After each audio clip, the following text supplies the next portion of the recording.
많이 들었던 도라지 길경입니다. 그런 노래가 있죠. 도라지 도라지 백도라지 심심삼천의 백도라지 뭐 이런 식으로 얘기를 하는데 심심삼천의 백도라지가 나오기가 어렵습니다. 대부분 오래 가면은 바로 뿌리가 썩어버립니다. 도라지는 맛이 씁니다. 위쪽에 떠있는 화를 이렇게 꺼내려가는 작용이 있는데 인통을 치료한다 이제 이렇게 돼 있는데 그럼에도 불구하고 수기를 또 끌고 올라갑니다. 그러니까 족소음에 있는 수기를 이렇게 끌고 올라가는데 인후동통이 발생이 됐을 때 열만 끈다고 해결이 되는 것이 아니라 물을 집어 넣어야 되겠죠. 그렇게 되면은 자연스럽게 인후동통이 훨씬 더 치료가 잘 될 겁니다. 그러니까 인중을 치료한다, 인후동통을 치료한다. 그 다음에 목의 문제인데 여러 가지 약을 집어들어 가지고서는 위로 올라간다. 그러다 보니까 흉부에 옹체가 되는 것을 열어준다라고 이야기를 하고 있어요.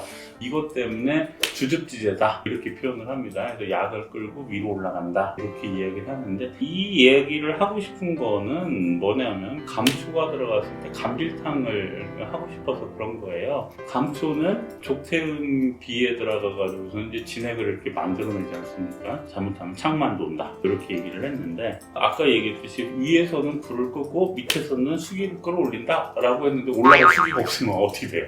올라갈 수기가 없으니까 문제가 생기는 거죠. 감초가 들어가서 비위 쪽에 진액을 많이 만들어주면 그거를 가지고 길경이 올라가서 수기를 올려주는 그런 역할을 해주게 됩니다. 제약을 들고 상승을 한다라고 이야기를 하는데 작용점 부위는 인후 쪽에 명확하게 끝나요. 간혹 초심자분들이 잘못 생각을 하는 게 길경을 쓰면 보약인가 보다 뭐 이런 식으로 생각을 하는데 그렇지는 않고요. 진액을 보충을 해주는 약이랑 같이 사용을 하게 되면은 그거를 가지고 위로 끌고 올라간다 라는 표현을 하는 겁니다.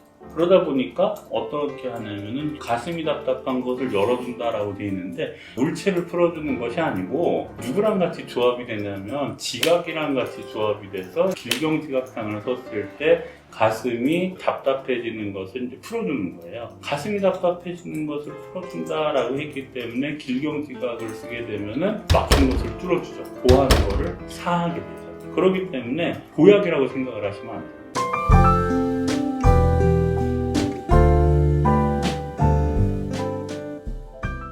저희가 가장 많이 실수하는 것 중에 하나가 오적산인데 사상으로 공부하시는 분들은 퉁퉁하면 그냥 오적산 쓰는 게요 뭐 이렇게 해주는데요. 태음인들 중에 의외로 기여한 사람들이 꽤나 많아요. 소음인들만 자한출 현운이 나타나는 것이 아니고 태음인들도 자한출 현운이 나타납니다. 자한출 현운이 나타났을 때 픽픽 쓰러지느냐 아니면 자한출 현운이 나타났어도 어느 정도 기본적인 담음, 수습이 있어가지고서는 그걸 이겨낼 수 있느냐 이런 차이를 가지고 있는 거죠. 그러다 보니까 기혈로 인해서 나타나는 증상 또 한의사 선생님들이 공부를 하시면서 읽고 해석이 되면은 그냥 넘어간다라고 생각을 하는데 옛날 분들은 그 용어가 자연스러웠던 거예요. 기혈다 라고 하면 그 용어가 자연스러웠었는데 요즘 한의사 선생님들은 기여라고 하는 부분을 명확하게 자기가 체득이 안 되는 겁니다. 기여가 나타나서 자한출 현운이 있는 경우에는 길경지각이 들어가져 있는 오적산을 사용할 수가 없어요. 한한 거, 허한하다라는 경우에 오적산을 투여를 할 수가 있는데 얘가 만약에 허한한 것이 본래 허하다, 본허를 가지고 있다 라고 하면은 오적산을 사용을 하면 안 돼요. 그렇다고 해서 그것을 방어를 하려고 오적산에다가 녹용을 쓰는 건 정말 의미가 없는 거죠. 황열의 독탕에다 녹용 쓰는 거랑 똑같은 거예요. 허한을 해서 치료하는 약이지 본허를 치료하는 건 아니다라고 생각을 해서 흉홍을 열어준다라고 하는 부분을 그렇게 이해를 해주셔야 됩니다. 그러니까 쉽게 말하면 파기, 기체를 파한다 그런 식으로 이해를 해주시는 것이 제일로 무난하다라고 이야기를 해주시면 됩니다. 약간 온하다, 소독하다 라고 이야기를 하는데 일반적으로는 독하다라고 하면은 우리가 도라지나무를 못 먹겠죠. 한 곳에서는 말하기를 무독하다 라고 합니다. 크게 차갑다 라고 얘기를 해요. 그렇게 도라지가 크게 차가운지는 모르겠어요. 조금 따뜻하다 뭐 이런 정도가 괜찮지 않을까. 왜냐하면 너무 차가우면은 위에서 아래로 내려가는 힘은 강할지 몰라도 아래에서 위로 진액을 끌고 올라갈 방법이 없습니다. 너무 차가우면은. 차가우면서도 올라갈 수 있는 약재는 드물어요. 승마 이런 것만 특출나게 그런데 승마 같은 경우도 인삼의 3분의 1을 쓰면은 훨씬 더 기를 올려주는데 유익하다라고 이야기하는 것도 그래서 그렇습니다. 차가운 것이 올라가면은요, 밑에 진액이 있는데 그걸 끓여가지고 수증기로 이렇게 올라가는데 수증기로 올라가야 될 놈을 차갑게 버리면 아이싱이 돼버려요. 그러면은 제대로 된 기화를 이루어내지 못합니다.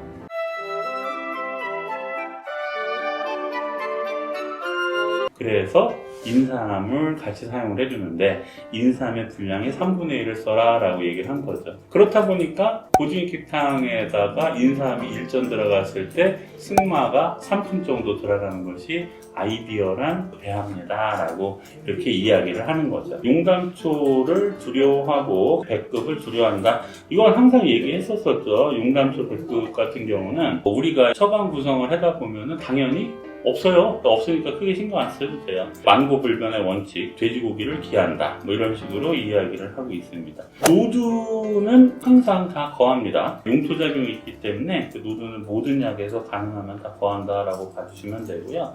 미감침물에서 사용을 한다라고 하는데 일반적으로 우리가 미감침을 하는 이유는 약재가 자극성이 있을 때 미감침을 해요. 그러니까 쉽게 말하면은 참출, 맵거든요. 백출에 비해서 참출이 훨씬 더 맵습니다. 그러니까 미감침을 해버리면은 약간 중화작용을 해가지고서는 처리를 해줘요. 부자 같은 경우도 매운 약 중에 속하거든요. 저희 집에서 하는 부자는 부자를 쌀뜨물에다 험씬 담궈요. 하루를. 그러면은 부자의 매운맛이 사라져요. 부자는 항상 겨울에만 우리가 수치를 했었어요. 아버님이. 왜 그러냐면 흐르는 물에다가 부자를 넣고서는 하루를 또 지나요. 그럼 흐르는 물에다 하려면 뭐가 돼요? 옛날에는 수도가 얼었거든요. 항상 수도가 어는 게 문제였었어요. 마당 쪽에 이렇게 수도가 있었거든요. 요즘 다라라는 말을 안 쓰죠. 이게 빨간 다라에다가 부자를 다 집어넣고 물을 조금 열어놓는 거예요. 얼지 않게끔. 쫄쫄쫄쫄쫄쫄 계속 흐르고 그 다음에 어떻게 됩니까? 넘치죠. 그게 흐르는 물처럼 된 거예요. 흐르는 차가운 물. 그래서 하루를 퉁킨 또 담궈요. 그러면은 부자독이 어느 정도 해결이 됩니다. 근데 그것만 갖고도 해결이 안 돼요. 그 유명한 닭이 나옵니다. 저희 때는 평택에 분개닭이 있었었는데 평택 분개한면이라는 데가 있었어요. 거기는 부자가 아니라 오두류인데 초죠, 초. 닭의 갈라서 안에 내장을 다 뺍니다. 거기다 부자를 넣어요. 그리고 꼬매. 그 다음에 흠씬 과요. 하루 동안 흠씬 구우면 흐물떡 해서요. 그거를 꺼내서 썰어가지고 부자를 사용을 합니다. 부자는 원래가 산지서부터 다 연부자를 만듭니다. 왜 그러는지는 솔직히 이해는 안 되는데 산지 자체가 소금에 절여서 들어와요. 그 부자가 맵다라고 해서 실제 이렇게 혀에다 대보면은 알알하게 매운 것보다 먼저 느끼는 게 짠 소금 맛이에요. 부자를 가지고 쌀뜨물에다 담그고 하루 정도 차가운 흐르는 물에다 두고 하는 것들이 아마 제가 봤을 때는 부자의 염분을 빼기 위한 작업이 아닌가 이런 생각이 들고 실제 제독하는 거는 닭 배 갈라가지고 집어넣어가지고 꾸며가지고 하루를 흠씬 보는 거 그걸로 해서 제독을 하지 않았나 이렇게 생각을 합니다. 옛날에는 부자를 처방해서 넣는 것보다 단용으로 많이 가져갔었습니다. 저희도 녹이란이라는 처방이 소화하고 대왕하고 건강하고 이렇게 가지고 만드는데 저희도 오드류 들어간 환약들이 꽤나 있어요. 녹이란 비롯해서 뭐 불수환이라든지 뭐 그런 환약들이 있는데 원래 3개 복용을 하고 괜찮으면 5알 복용을 하고 혀가 아리면 바로 멈춰라.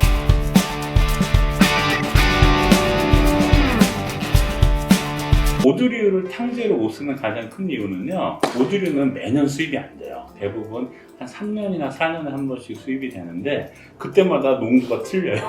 약침 같은 경우는 오두류를 많이 써도 상관이 없는데 탕약에는 이제 오두류 쓰기가 굉장히 쉽지가 않은 것이 현실입니다. 그렇게 해서 부자 제독을 하는 거를 배워갖고 학교에 갔는데 전혀 다른 호제법을 하더라고요. 그냥 편하게 경포부자 쓰세요. 경포부자는 뭐예요? 다 태운 거거든요. 태웠으면은 거의 독성 없다라고 보시면 됩니다. 장경학 선생님이 하시는 말, 이름만 부자다. 그런 표현을 하시는데, 그렇게 해서 그냥 다 태운 놈 경포부자 쓰시는 것도 기필코 부자를 써야 되겠다라고 판단을 하시면 그런 거 사용을 하는 것도 괜찮은 방법입니다. 감초랑 같이 하게 되면 그래가지고 이제 아까 얘기를 했던 거죠. 주줍지대다라고 얘기를 하는 게 밑에서 물을 갖다 끌어올릴 물이 있는 상태에서 막 끌어올려야 되는데 밑에 물이 하나도 없어요. 끌어올릴 게 없잖아. 그럼 이제 사고 쳐요. 감초를 집어넣어서 물을 만들어주고 인후 쪽으로 해서 진액을 끌어올리는 그런 작용을 하는 것이 길경입니다.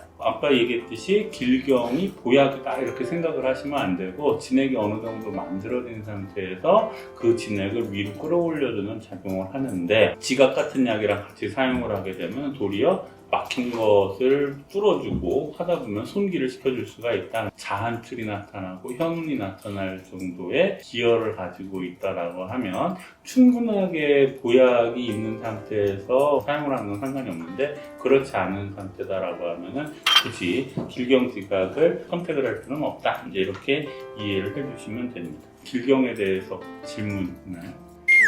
배농작용이 있다고 알고 있는데 그렇죠. 그건 어떻게 그것도 마찬가지로 우리가 배농을 하는 경우가 두 가지가 있어요. 하나는 열을 꺼주고요. 일단 염증이 생기면 주변에가 이렇게 빨갛게 올라오잖아요. 그래서 열을 꺼주고 안에 있는 진액이 표까지 이렇게 가게끔 그 역할을 해주는 게 백지. 백지는 조경명 위경에 들어가 있는 진액을 표까지 나오게 해주고 이거 똑같은 거죠. 아까 감초가 길경이랑 만났을 때 진액을 만들어주고 위로 끌고 오듯이 위에 있는 염증을 꺼주고 피부라고 얘기를 하는 것이 결국에는 주관을 하는 게 폐기 때문에 폐열을 꺼주면서 작용을 하니까 배농작용이 있다라고 생각을 한 거고요.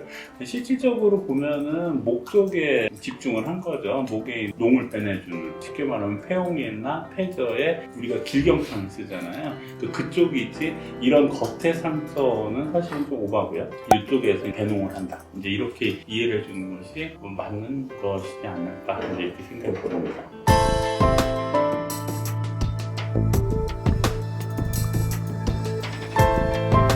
처음 하시는 분들하고 미숙하신 경우에 실수를 하시는 경우가 뭐냐면 한약은요 진액어담이 없어요. 다 빼내는 거예요. 기침을 하는 이유가 뭐냐면 폐하고 기관지에 가래가 있거든요. 그거를 빼내려고 하는 작업이 기침이에요. 이 양반 같은 경우는 기관지를 확장시켜서 가래를 밑으로 떨어뜨리는데 우리는 그 가래를 바깥으로 배출을 해주는 거거든요. 삼소음을 썼다든지 아니면은 가미신기탕을 썼다든지 라고 하게 되면 제일 먼저 환자들한테 이야기를 듣는 것이 원장님 애가 한약을 먹기 전보다 가래가 더 많이 나온다. 가래가 더 많이 나온다는 얘기는 뭐예요? 기침을 더 많이 한다. 그걸로 인해서 컴플레인을 많이 듣습니다. 미리 약 나갈 때 얘기해 주시면 돼요. 일시적으로 기침 가래가 더 늘 거다. 느는데 열 같은 건 안 나면 아무 상관이 없다. 근데 열이 나면서 기침 가래가 늘면 뭐예요? 폐병 들어오는 거죠. 그러면 잘못된 거고 이거 다 뱉는 과정이기 때문에